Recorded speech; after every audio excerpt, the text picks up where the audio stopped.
I'm here at ASU, Sandra O'Connor College of Law, and I'd like to welcome everybody to the first of 3 workshops about innovative ideas in advanced legal writing.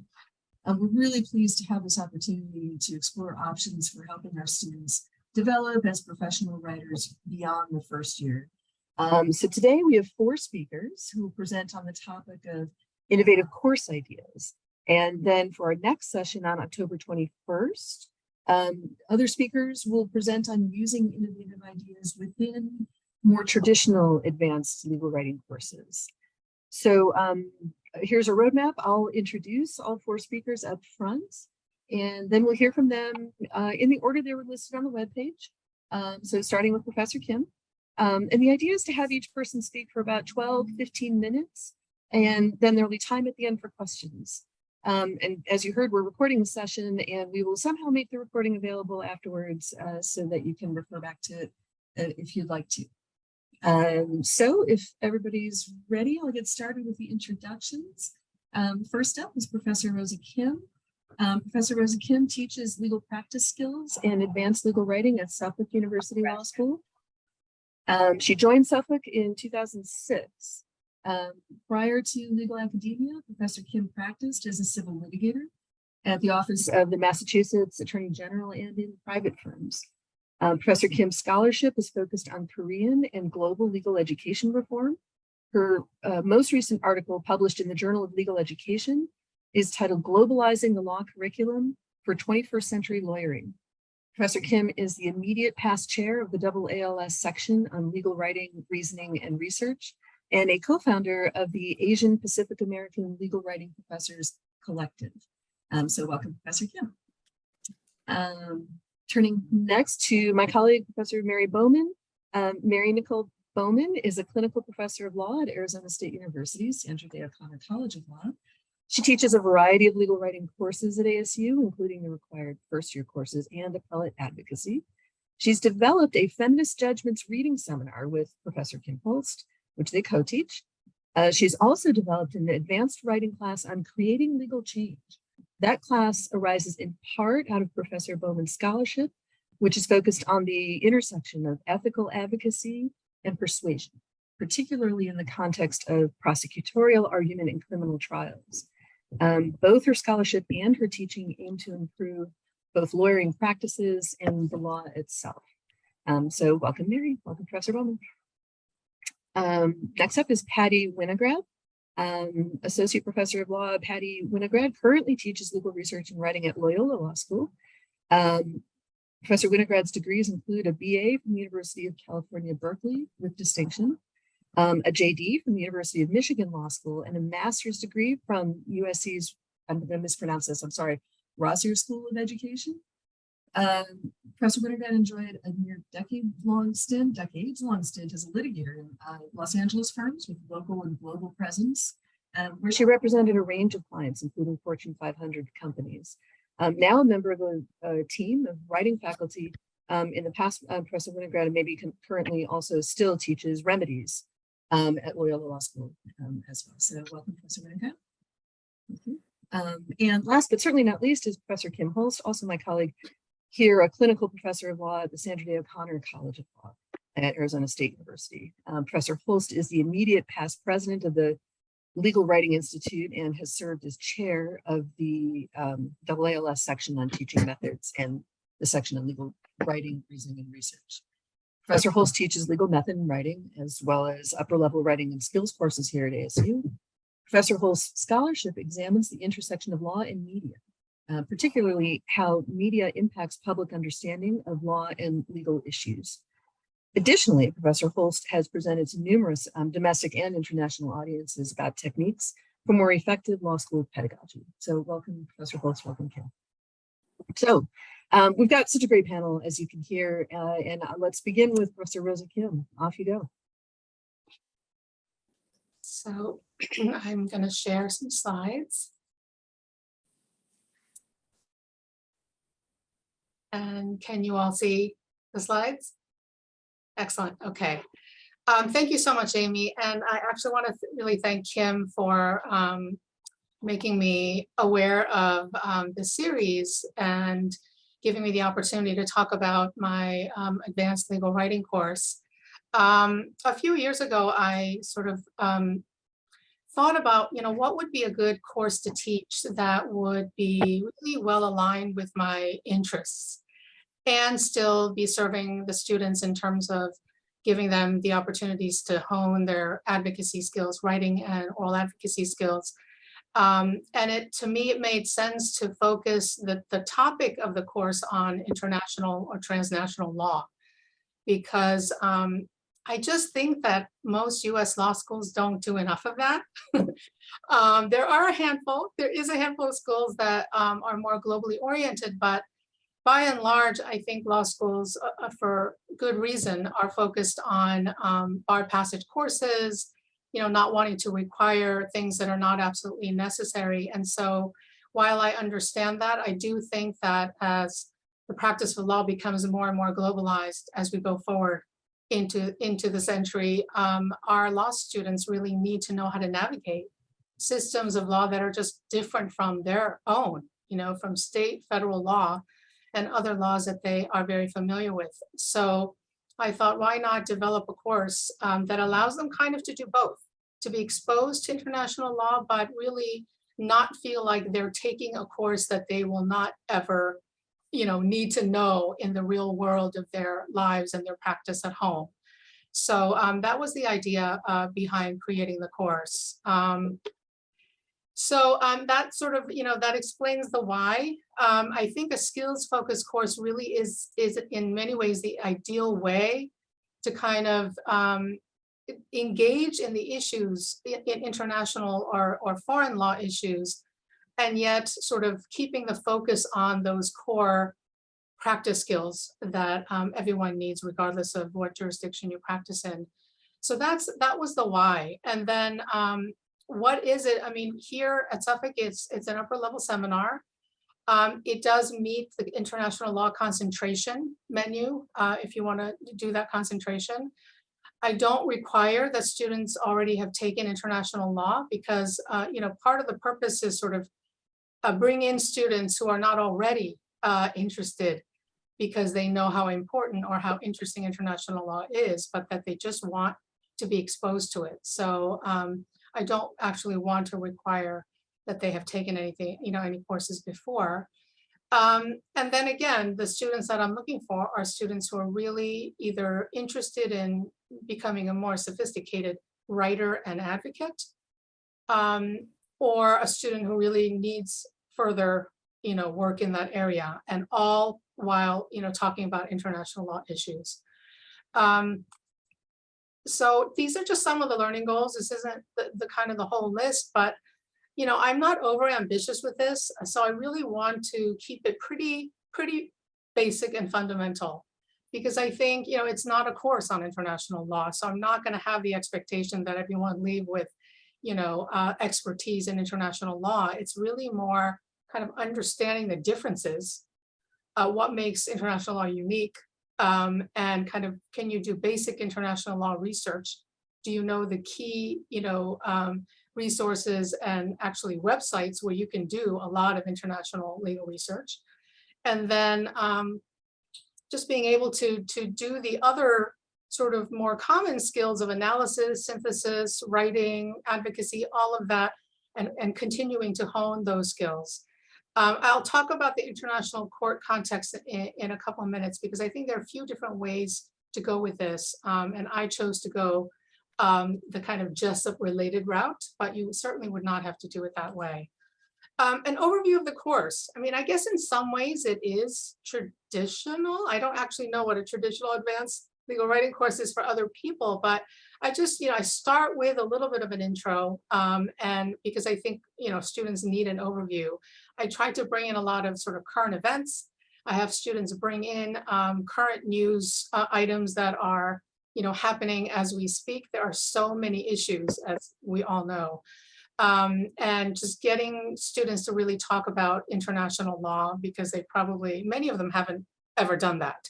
And so kind of opening the door to that realm. And then I do have them do a short closed memo, kind of to get their legal writing juices flowing again. I do use an international treaty for this problem, but it is a litigation that's happening in, in a domestic court. And so it's familiar and yet it's a little bit different. So I think that's important. And then before I have them do an open persuasive memo, I do a little unit on international legal research, which I think is important. Again, very different from sort of regular legal research. So just to kind of understand that landscape a little bit better. And then I cap off the course with an oral argument, which is related to their persuasive memo. In some ways, like the end of a 1L writing course where you might do this, but they're doing it in, an international court. So that's a quick overview. There are lots of different topics. And when I first started to think about wanting to build this course, I went to a ton of presentations. I went to as many as I could at LWI, Global Legal Skills, and other conferences where people were talking about this sort of notion of bringing in international law into their legal writing class. And these are just some examples of laws that people have used, that I've used, that sort of seem to work well. I do a combination of the Warsaw Convention on a tort issue, when injury happens midair, and what law governs. And so it's very relatable, but you are looking at a treaty and not just, a statute. So that's kind of the main difference, but I get them sort of familiar with the idea of, what is a convention? What is a treaty? Some basic things like that. And then for the bigger memo, I've actually tied it to kind of a mini Jessup type of problem, a public international law problem. So a dispute between two countries. So, that could involve a lot of different things. For the ICCPR, I've done a death penalty case that I got from a colleague that I'm going to give credit to in a slide that's coming up. Somebody who finds themselves in a jurisdiction that has the death penalty, but are from a country that does not. And all, the interesting sort of problems that poses. And so I know that family law is another really common area that people have used. Again, kind of relatable ideas, and yet looking at a different system of laws to solve those issues. Some kind of fun ideas to bring in include, I would not, profess to be an expert in international legal research, even though I have coached our Jessup team for probably more than 10 years now. But so we have a librarian who is very knowledgeable. I always have him come in and, do kind of a little bit of a crash course on international law. Nothing too complicated, but that works really well. And then in the past, I have coordinated, because I teach it in the spring typically. And so I've coordinated with the Jessup team, which I also, advise, and kind of coordinated our schedule so that the students in the class can observe our Jessup team do their oral arguments, or, help judge, or, do something that's related to the Jessup team's work that's already ongoing. So that's actually worked out really well. Inviting guests is so easy to do now. I think with Zoom, if you are able to employ technology to invite guests from abroad, or just somebody who may be local but who practices international law. I think a lot of law students don't know what that means, or what that looks like, or what people do when they practice international law. What does that mean? And so certainly having somebody actually talk about that is really interesting. And then finally, I think that our sort of international population, we all have foreign students, international students, or most of our law schools do. I think they're really an underutilized resource when it comes to exposing students on both sides to sort of global views and exchange ideas and learn from each other. So inviting them and integrating them into the class is also a really great way for, I think, for both sets of students to get that exposure, and just make some connections that they might otherwise not do. Because I don't know about your schools, but at mine, there's not a lot of interaction actually between the LLM students, for example, and the JD students. And so I think there's a lot that can be done on that front that would really be so beneficial to everyone involved. So of course I have to give credit where credit is due, but I want to start with the global, we used to be called the Global Legal Writing Skills Committee, but last season we sort of voted to shorten it. So it's the Global Lawyering Committee. The Teaching Bank. I don't know if everyone is aware of the Teaching Bank. Every time I talk about it, I have some people say, wow, I've never been able to log into that.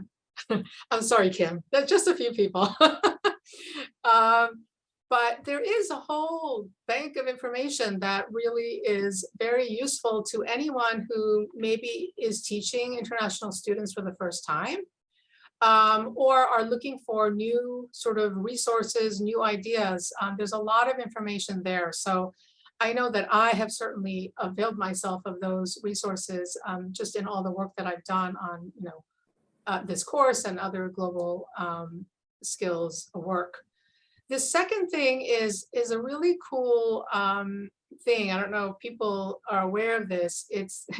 This is kind of how I start the course. And you see the names of the 3 people there, and there are many others who have helped me along the way in terms of trying to kind of adapt a writing course to include international law. So Diane Elman is the one who first told me about this. It's the ASIL website that has this great summary of all of the different ways that international law shapes our lives.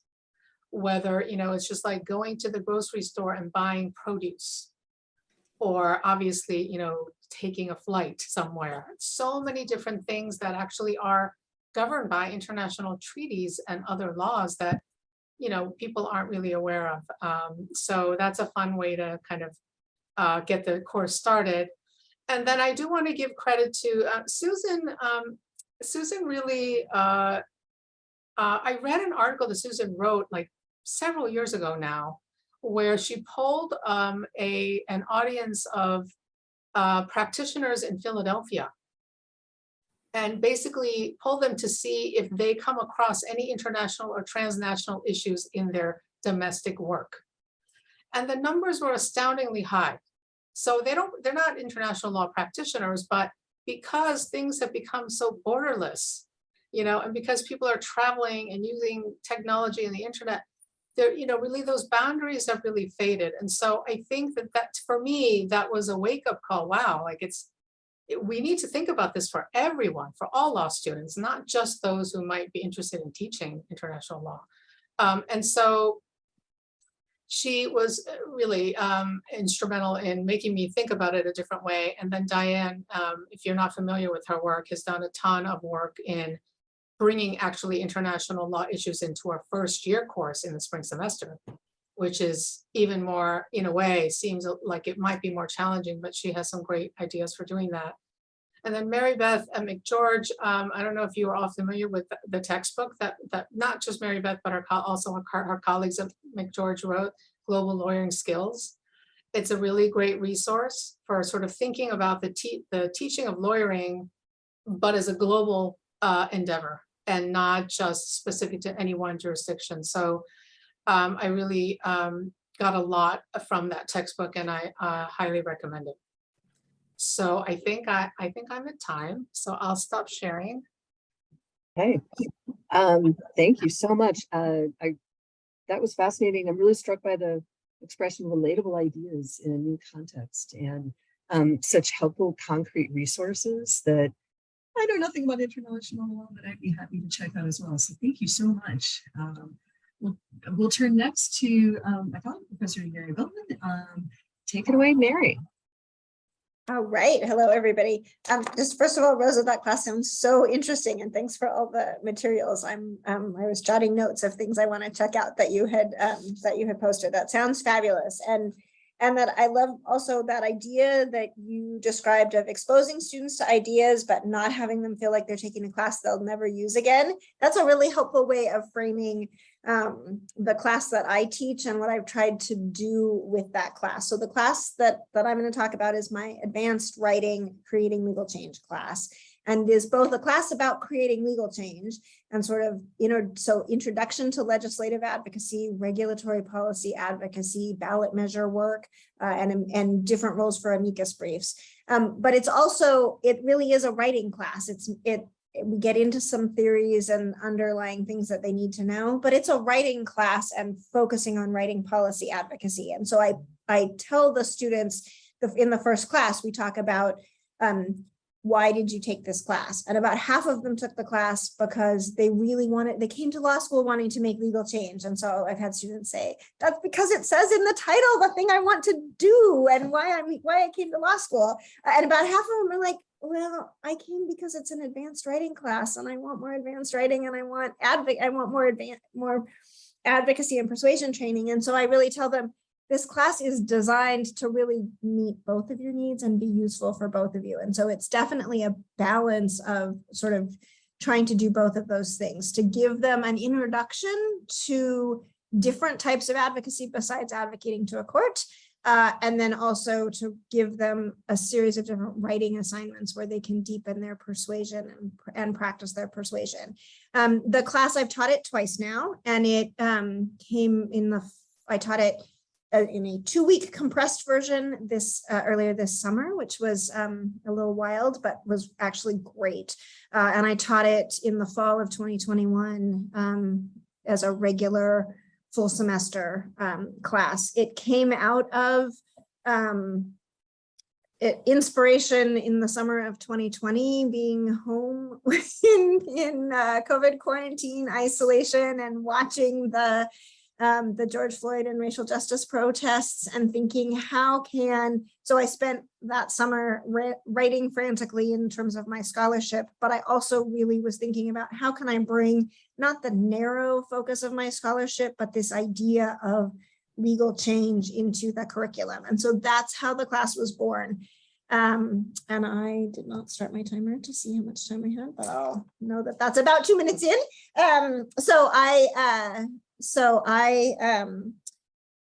I had a background when I taught at Seattle U. I had taught and worked with our legal clinic and worked on the Seattle U admin law clinic. Part of what they did was propose new rules or amendments to existing rules. So I had seen and worked on that process in the context of just supporting my clinical colleagues teaching. And then I had an alum that did ballot measure work that I had talked to her about the ballot measure work she was doing. And so she actually comes and does guest speaking in my class to talk about that, which is great. But then I also was just thinking about in my scholarship that litigation and appellate courts sort of seem like the obvious answer because we're so court focused, but that actually appellate courts are terrible at fixing the things that I want fixed. And so I turned my attention to thinking about trial courts, to thinking about legislative changes. I am not an expert in any of those things, as Rosa said about her class. So I bring in some guest speakers and I very much intentionally pitch the class as an introduction to these topics, not all you ever need to know about the nuances of legislative advocacy or ballot measure work or administrative law work. So I thought I would screen share and show you my syllabus, the class description. So starting with the course objectives. So it introduces different methods of legal change, which we were just talking about, the regulatory versus ballot measure, amicus briefs, that kind of thing. Underlying all of that, they need to be able to make policy arguments as well as traditional legal arguments. We talk a lot about the fact that if the traditional legal arguments took care of the problem, then there would be no need to make change in the areas that we want to talk about, but that how do you go beyond, use the traditional tools of legal analysis, but go beyond that into policy and other kinds of arguments to actually create change. And then this idea of writing for various audiences. So the audience that you're writing to when you're doing ballot measure work is the general public versus the audience that you focus on when you're doing regulatory work is really different than a legislative audience, even if those changes look similar. So we tee up from really week one and come back to the idea of who are the audiences and how does that affect your advocacy and your choices. And that idea, I come back to throughout the semester, the idea that even if you never do legal change work, you never specifically do legislative advocacy or that sort of thing, that this deeper understanding of audiences and how to adapt your advocacy to different audiences is something that can be useful carried into practice. So then the way we do that, we start out talking about theories of when legal change occurs, and I give them some examples of some readings of changes on both sides of the political aisle where change has happened. And so we talk about criminal justice reform and the role that conservatives have played in moving that forward at the state level, as well as the sort of more traditional liberal side that people think of first. And we also talk about environmental changes and how that was sort of the push-pull between public opinion and the technical regulatory changes, and what that means in terms of underlying theories. And then we move from there into getting them started in working on the exercises leading to their final project, which I'll talk about in a minute. And in doing that, we do an introduction to the different types of advocacy. So we introduce legislative advocacy and how it's similar to or different from regulatory rulemaking advocacy. We introduce ballot measures, and then we briefly introduce the idea of amicus briefs and the role that they play in litigation when you don't have the resources to take on a whole big impact litigation, but you still want to be involved in some way. And then underlying the course, so like I said, it's about advanced persuasion techniques, but also part of advanced persuasion is really about clarity of communication. And so we talk about, in that context, we talk about visual communication and other non-traditional legal writing methods. We talk about conciseness in terms of connection. We do that in connection with the ballot measure exercise that we work on, and then a lot on researching and developing policy arguments. So then the other thing to show you, let me end that share and then share the list of assignments, because I think that's a little helpful context to see how it works. This is from the fall full version of the class. So the main capstone of the course that they really start working towards from the first week of the class is this big final project that's worth 50% of their course grade. And for that final project, they have to identify a problem with the law. They have to propose some specific solution that would make a difference. They don't have to solve climate change themselves completely, but identify some change that would make things better in terms of the problem they've identified.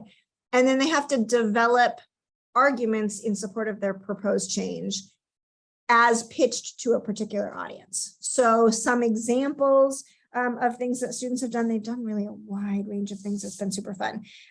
So I had students do state level legislative advocacy on issues like everything from criminal sentencing reform and qualified immunity reform at the state level to college athlete mental health issues and what states could do about that in the ABA not acting.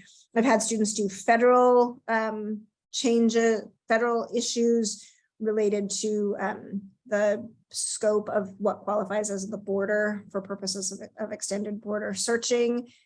Turns out you could actually make a pretty small statutory change and it would radically change how that works.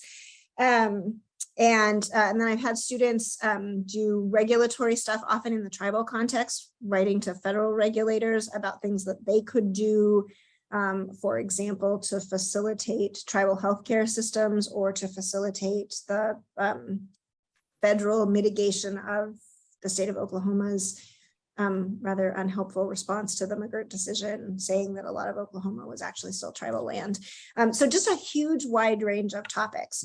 The way that they get to those final projects is to work through project planning exercises that ask them to think about defining the problem and ask them to think about who could make a difference, to think about what the difference would be, and so and what arguments they want to make. There's a series of those that then accumulates into the project plan, which is a 5-page. Here's what I think my big final project is going to look like. They often write the beginning of that as sort of the beginning introduction of their final project, and then the last part is, here's what I think I'm going to do for the arguments, because they're partway through the process. But so it breaks it down into steps rather than write this ginormous thing at the end, which is daunting. But then we do that for the first part of the semester. And then as they're working on their projects, we do an amicus brief assignment where I give them some amicus briefs that they can pick one to read. And some of them are traditional sort of legal analysis amicus briefs, and some of them are voices briefs, and then they analyze them and then go back and find another one on a topic that they're interested in and analyze that in terms of the effectiveness of the advocacy. On the ballot measure assignment, that's a clarity of communication issue. So we talk about the little statements that or what actually goes on the ballot for the ballot measure. And then I give them a pending ballot measure in Arizona, and they have to boil it down to 75 words, which is incredibly hard. But that's probably actually the hardest assignment of the whole class, but it's really great for thinking about communicating to the public and making every word count. And then toward the end of the semester, they write an op-ed. They can choose whether it's on the topic of their final project or whether they want to pick something else they're interested in. And so that's taking their final projects are communicated usually to a technical legal audience, but their op-eds are taking that same idea and how do you communicate it to the public and the role of building public support. It's been so fun. It's just fun to teach this class. It's really interesting to see the students have choice, to see the students really thrive in terms of this is why I came to law school, or I really can do this different kind of advocacy where it is more wide open than in the context of 1L legal advocacy. And then it also is great to me in terms of more student, because I'm not trying to be an expert on anything, I do much more student peer feedback. They're in small groups in every class, and sometimes it's their table groups, and sometimes I mix them up based on the type of their project. But they really give each other a ton of feedback, and that's been really neat to see. And the students have developed, I think, relationships that will carry them into the rest of their law school and probably practice. And then to me, also, this class is really about offering a balance of hope that in this moment where things seem like things are really tough and the legal system is maybe not showing out at its finest at the moment, that there can be ways to make hope, but also practical realism, that we talk a lot about what really is realistic in the current climate and what isn't. And so, for example, I steered folk in the fall of 2021, I steered folks away from federal solutions as much as possible, and not entirely. And so we talk about some of those things too. And I think for all of us, it's hopeful to have those conversations in the context of what can you can't just throw up your hands. What can you do constructively? Challenges, credit and workload. So I've been teaching it as a 2-credit class. When I teach it again in the future, it's going to be a 3-credit class. I tried to really pare down, but it's still a ton of work. So I'm looking forward to that.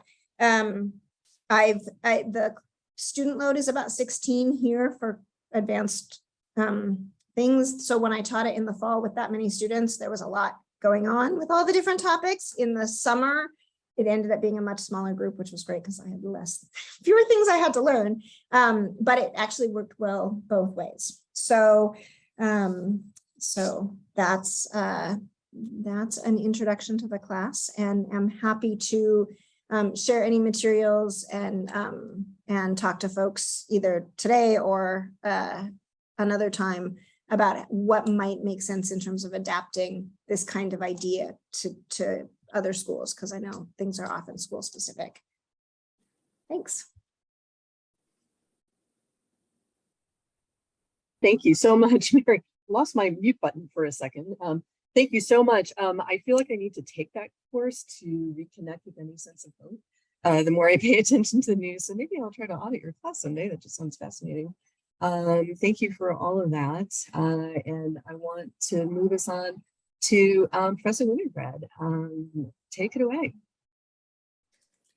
Thank you. And thank you, Mary. I think it's fitting that I'm following you, especially because my seminar that I'm here to talk about is similar to yours, particularly in the way that it finds grounding in allowing students to really think about their agency in creating change in the law.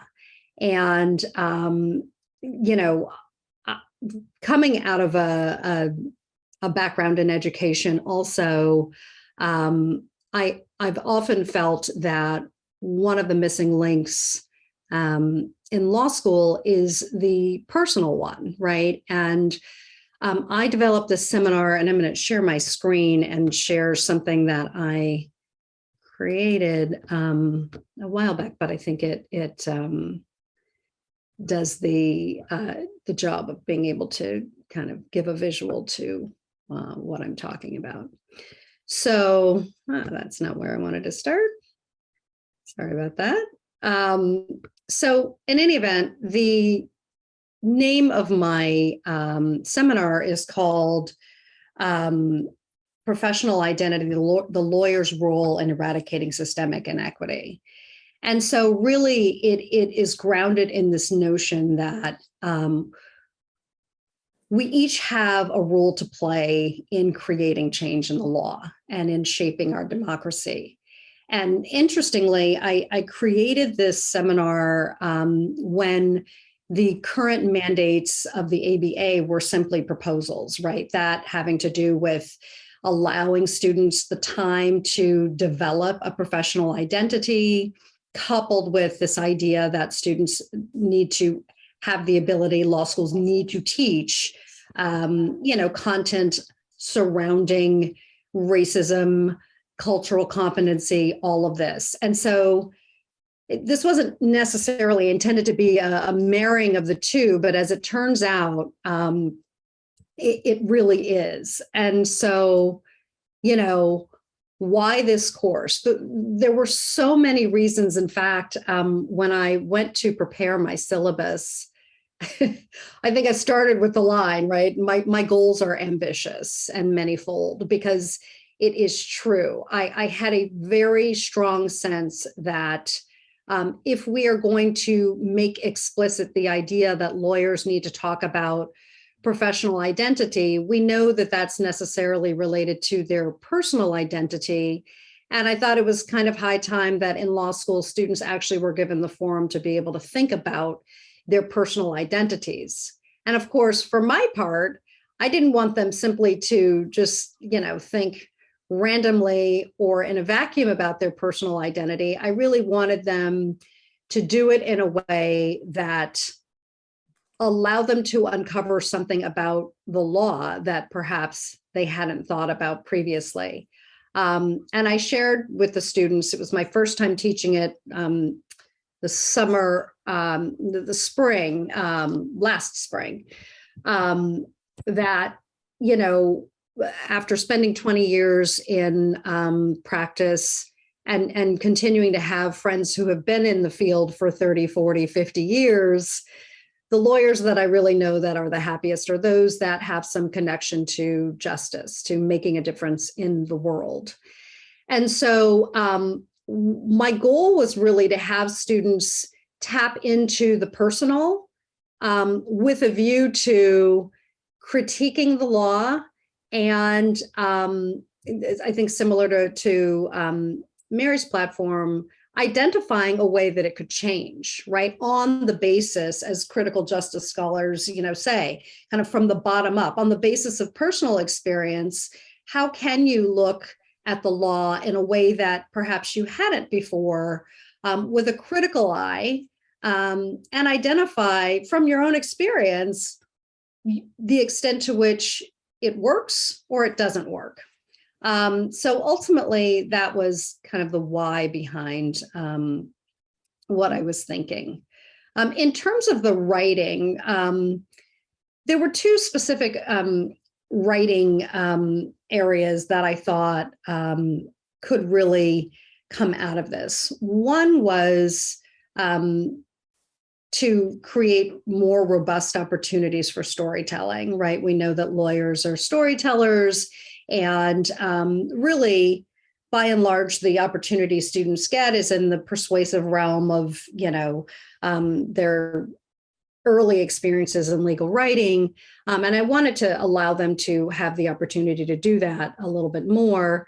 But the other way that I really wanted them to create writing was in a way that was more akin to scholarly writing. So, and really with a view, again, to this critical examination, identify an area of the law that you want to look at critically and, explain and really decide whether you think the needs of those that are intended to be served by, that particular law in the area is meeting those needs or is not meeting the needs. And then finally, identifying a solution. So ultimately, the course is divided into segments. The first phase is really about identity and really just drilling down and delving into both the personal identity and your own intersectionality, what, all of the various cultural context in which you exist, including the law school world, our profession, but also the more personal. And my thought was that not only would lend itself to talking about professional identity, but also identifying a place where a student may want to really look into a specific area of the law. Phase 2 of the course was really then dedicated to storytelling and really inviting students to identify, a place, a time, and experience that ultimately illuminated potentially the impact of the law on the student personally.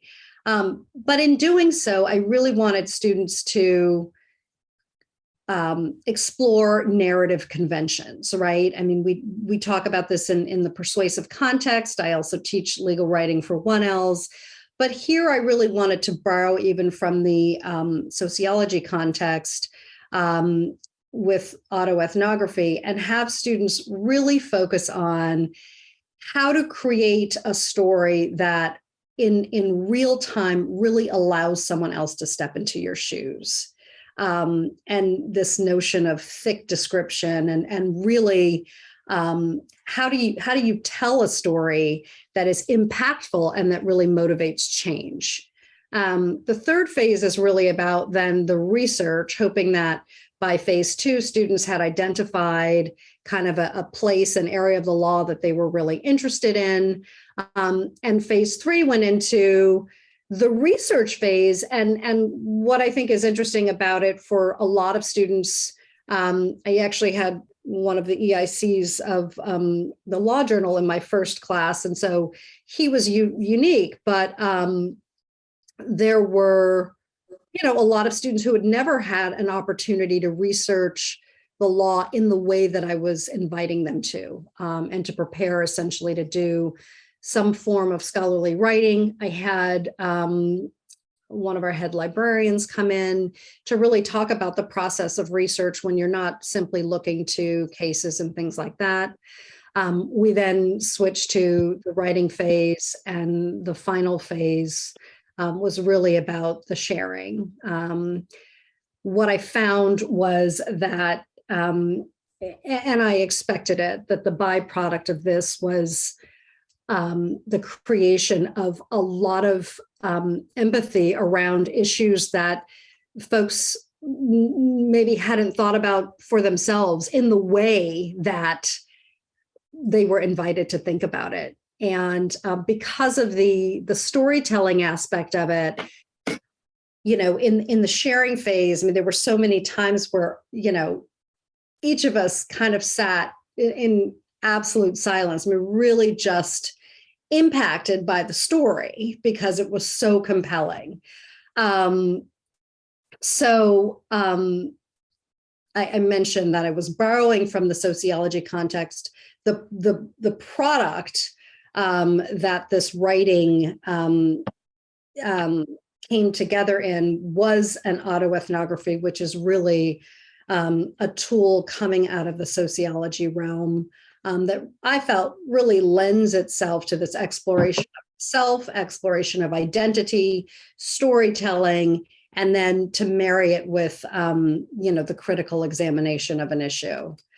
And in terms of what I got, the breadth of issues that students tackled, there were a student who spoke about worker immigrant rights, very powerful way, disability rights, mental health issues and rights impacting that, First Amendment free speech as it relates to hate speech. And I had a student who explored some of the issues surrounding our judiciary and the selection of justices and judges. And, as you can see from the range of product, I think that therein lies one of the challenges. It's already a tall order to, storytelling itself could be the subject of a seminar, but to teach essentially several genres. I was teaching scholarly writing, I was teaching storytelling, I was teaching, really critical jurisprudence. How can you look at things oppositionally? What does that even mean? How can I give you the vocabulary to be able to consider what it means? And I call it critical with a small c, right? Not a capital C. It's not about a particular critical legal theory. It's about simply critiquing the law in a way that maybe you haven't been invited to do so in the past. So it was a lot. And then on top of that, to give students the choice, required a little bit that you hone and wrangle. But I felt that the free choice was really important in that. And then finally, I would say, I don't think so much of it as a challenge, but I do think one of the kind of elephants in the room is the assessment of this kind of an approach to writing, right? So it's obviously so personal, but there was certainly a scholarly aspect to it. And I, again, borrowing from the sociology context, I did manage, I had a fairly robust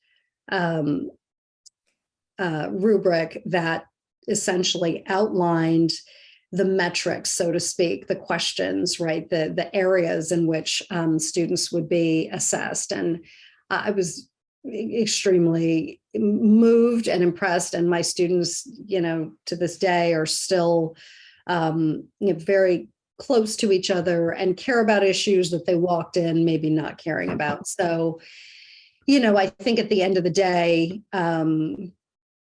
it really accomplished what I thought it would. And, I'll continue to teach it. And right now, trying to think of other ways to kind of scale it so that it's available for a broader audience, because I limited the seminar to 7 students the first go around. So, but definitely fun.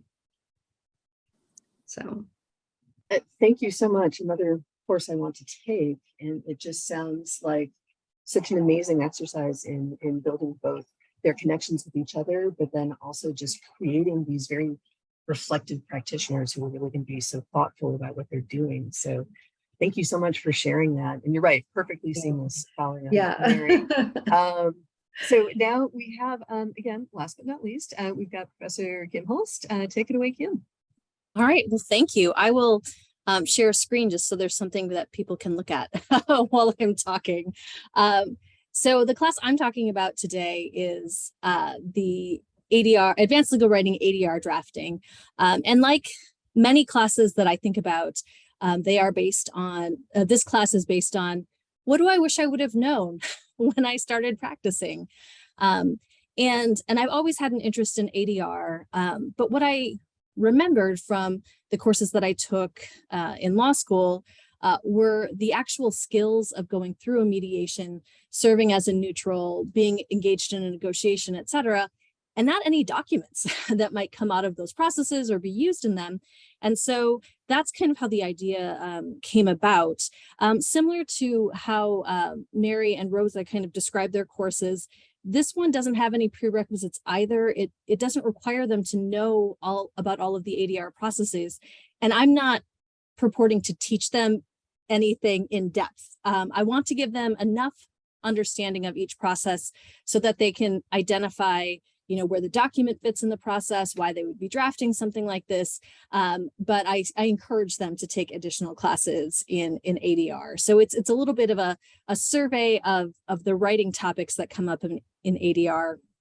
And my goal is to give them exposure to documents that are both documents that they would write as a neutral and documents that they would write as an advocate engaged in the process. So I like to get them looking at it from different perspectives because it does require them to think about audience and to think about tone and what the goal of the document is, like so many of the courses that that the other panelists have talked about today. So so that's kind of the broad structure of what we do and why we do it.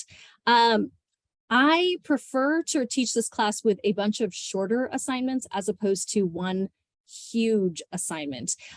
They do have a project, which I'll talk about in a minute, that they'll focus on at the end, or it's due at the end. They can kind of work on it throughout the semester.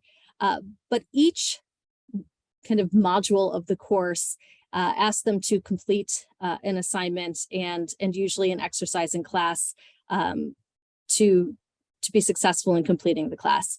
But how I structure it is I start with foundational information. So we talk about some basics with contract drafting, understanding the dispute resolution process and document design as the foundational kind of first few class sessions, because they're going to apply those skills to all of the documents. And I, again, just like everybody else, I don't want them to take this class and think I'm never going to use this for anything else because I'm not going to be a mediator or whatever. So I want them to see how these skills are going to transfer to all of the work that they do, even though we're particularly focused on ADR. And I also invite a librarian into my classroom. I'm sensing a theme with that. I believe that most attorneys practice from some kind of pre-existing document or form for almost everything that they do anymore. And so one of the things that I want them to be able to do is to identify good documents to start from, or forms, as I kind of shorthand refer to them. So I want them to be familiar with different sources and different ways to analyze those. And that's a great presentation from our librarian on different sources for ADR topics, ADR decisions, et cetera, that are available. After the foundational section, I have kind of 3 separate modules on one on negotiation, one on mediation, and one on arbitration. For each module, they have one writing assignment and usually some kind of simulation that is involved in what will ultimately result in the final product. Because I only have them a short time, they might not in the simulation play the role that the document requires them to draft. So for example, in mediation, not everybody gets to be the neutral.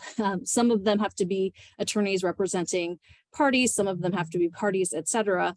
So I try to craft the assignments so that the result of their simulation is not dependent on the document, or the document is not dependent on the result of the simulation. So there's a little bit of academic, I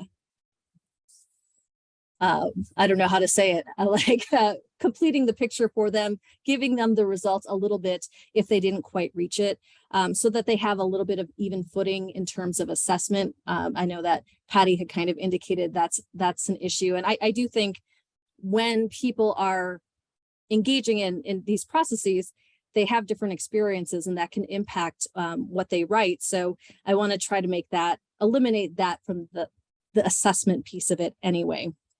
I also incorporate in the news or current events kind of feature in this class.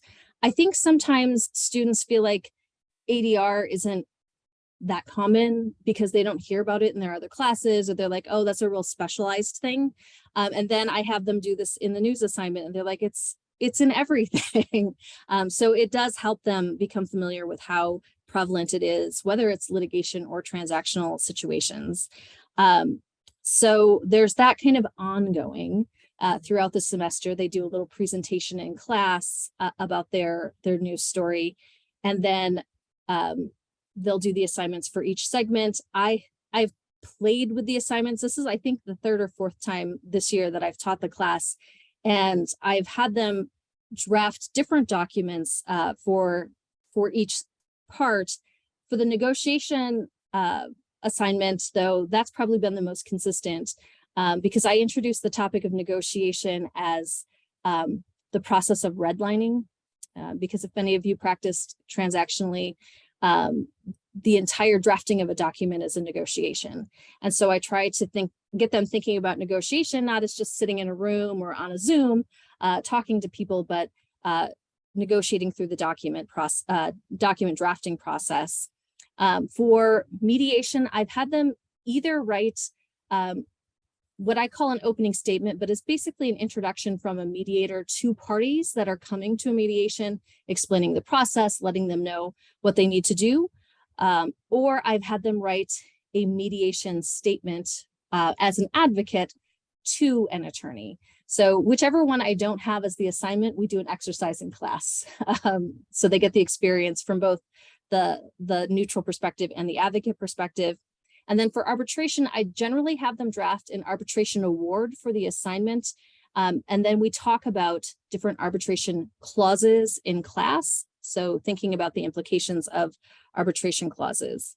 I've also used guest speakers. So another, I think, thread throughout our courses.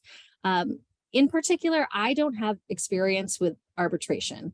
I have worked with mediation and negotiation quite a bit over the course of my career, but I have not done arbitration either as an attorney, a party, or a neutral. So I have had speakers come in, and there is one attorney in town who has been generous with his time and has spoken to my class each semester. And he has both labor arbitration, but then really interestingly, he's been involved in the baseball arbitration, so the salary arbitrations that happen. So it's kind of a unique perspective, but it does let students see like just how broad arbitration can be, because it can be something like the viz arbitration experience that students have in the international context, or it can be, kind of way at the other end with the baseball arbitrations. And so it helps them get a little perspective there. And then the last thing that I'll talk about, and then we'll have time for questions, is what I call the ADR choice, or I refer to as the choose your own adventure assignment. I want students to be able to think about how they're going to encounter these documents in the real world, in the areas that they're interested in. So I have them pick an area to draft a document in. Create a hypothetical. So they write the hypothetical for their own assignment and then draft a portion of the document. Again, because these could be wildly different documents, I have them write just a short portion of it. So they're all writing roughly the same amount, as opposed to, someone's like, I'm going to do a mediated settlement for a mergers and acquisitions mediation. Like, okay, no, that's going to be this huge contract, and somebody else is going to write an arbitration decision that's going to be 2 pages. So I try to have a range so that they have consistency in the amount that they have to draft.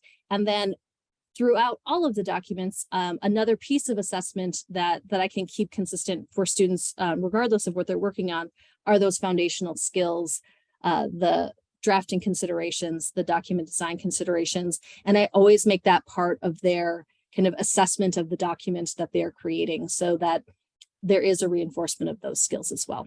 So I think we have about 15 minutes for questions. I'll stop sharing this. And Okay, thank you, Kim. I'm struck by everything in so many presentations and in yours. I was thinking about, yes, transferable skills, especially in document design. Love that you're so explicitly reinforcing that. Other things, but yeah, nobody wants to hear from me anymore. What questions does the audience have?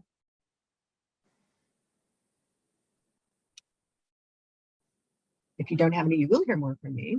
That's the teacher threads. To get the questions started, one thing I wanted to ask you all is if you build in ways to get student input partway through the semester.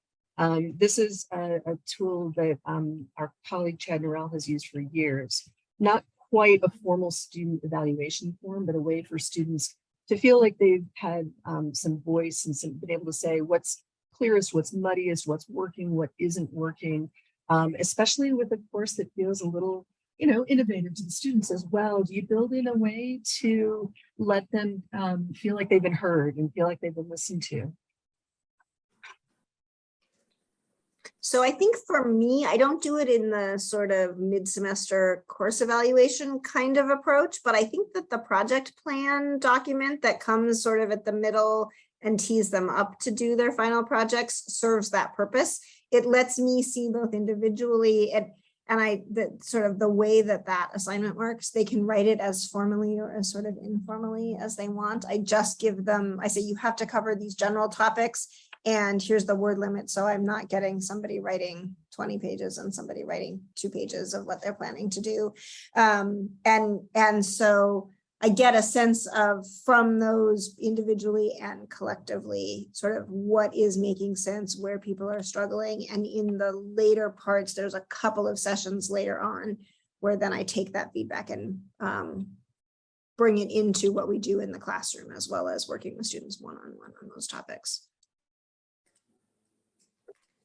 So I don't do a formal, like a mid-semester evaluation, although it's a great idea and I do it in my other courses, but I try to keep the lines of communication open. I think along the same lines, maybe similar lines as what Mary just talked about. I really like using the journal function. We use Blackboard still, although we're switching to Canvas next year. The journal function where you're really just having a conversation with a student one-on-one, and the rest of the students obviously can't see the content, and just encourage people, because not everyone is, not everyone will tell you how they're feeling or how they're doing in the course. If it's kind of a question posed in the open, or I guess you could do sort of anonymous evals too, but I invite students to share ideas through the journal or some mechanism like that where it's a safe conversation and we can just have that dialogue. go ahead, Patty. Go ahead again. Oh, I was just going to say, I didn't do it in any great way. After the first year, I actually had my students write all of those documents I was talking about, and that was so much. So the second year, I just asked them, would you rather write this or this? And I just had a poll, and then we went with the majority. And so this year, I made those decisions myself ahead of time, based a little bit kind of on the results of those polls, but then also the documents that I got, just so I could craft it a little more intentionally this go around.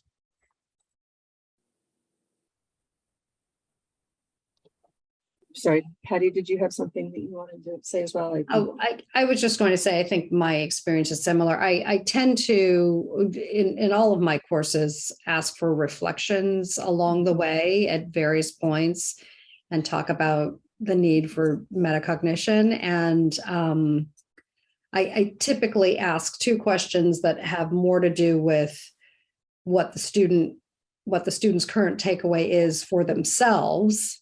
And then I'll ask a final question that says, where are you? What ambiguities still exist? What are your questions? What do you still feel like you need to cover or hear about? And that's the way I tend to get their feedback kind of midway. That's great. Metacognition, the terminology you used. Other questions from the audience? Any other thoughts, things you'd like to? Estelle has a question in the chat. It's a question for Mary. Mary, can you see that, or do you want me to read it out? You got it? Okay. Oh. There we go. So do I have issues with students giving you their advice about their writing projects that's not so great? In general, the advice that they give each other has been good, largely. I was more concerned about that the first time I taught the class. And so both the first time and the more recent time I've taught it, I talk about the idea that they are brainstorming with each other, and it's generally not the sort of written, like occasionally it's looking at pieces of drafts and true peer critique. It's usually more brainstorming and strategizing. And so I think that helps some, but I talk about it in terms of that they're supposed to use their peer work to get ideas, but that they shouldn't necessarily uncritically adopt all of the perspectives. And then in fact, they should feel free to disagree with each other about what advice and recommendations and offer perspectives, that it's more in the context of sort of brainstorming. And then I tell them that they can always check with me about if they something that comes out of the discussions they're not sure what to do with, to let me know. And I've had a few one-on-one conversations each of the 2 semesters with folks about trying to decide how to incorporate some of that feedback. Because I do use office hours / optional individual meetings that many of the students come to sort of supplement their work so that they can bounce things off of me as well. All right, thank you. Great question. Other questions? Makes a lot of sense. I agree. Okay, So one thread, since I went in the middle, so I did not mention having a reference librarian come in, but as the other 3 panelists did, but I absolutely do that. And I do think that as any of you are thinking about building out these classes that you are interested in, that you know some pieces of and not all of the pieces, having not trying to do everything yourself and having guest speakers and expertise and reference librarians. Our reference librarian session is absolutely fantastic, and I was frantically taking notes both of the times she talked about what things that she knew about that I didn't know about, but also guest speakers from the alum that I have come and talk about ballot measure and legislative advocacy stuff, because I didn't do either of those things. So I think that's such an important way to make these classes work without feeling like you have to know all of these things. Yeah, the idea of not having to invent the wheel. It's hard to keep that in mind. So thank you for that reminder. It looks like we're hitting time when some folks might have to leave to teach, to do other things on a Friday. So I still have many people to thank right now, though. Of course, thank you to all 4 presenters. This was fantastic, and I learned so much. Thank you for all the time you put into sharing what you've learned. Thanks to everybody who attended. It's a busy time of the year. What time is it? Thank you for making time to join us over lunch. Thank you to Sue McMahon and anyone else who's live tweeting and getting this out there into the community. Hopefully the recording then will be even more useful. And a special thanks to my colleagues Kim Holst and Sue Chesler. They planned this series and got it started. So we really hope you all will be able to attend as well on October 21st, same time, same Zoom, another Friday. And the talk will be about innovative ideas within, I guess, more traditional advanced legal courses, although who knows what traditional means. But I want you all to have a great weekend. It was great to see everybody. Thank you so much.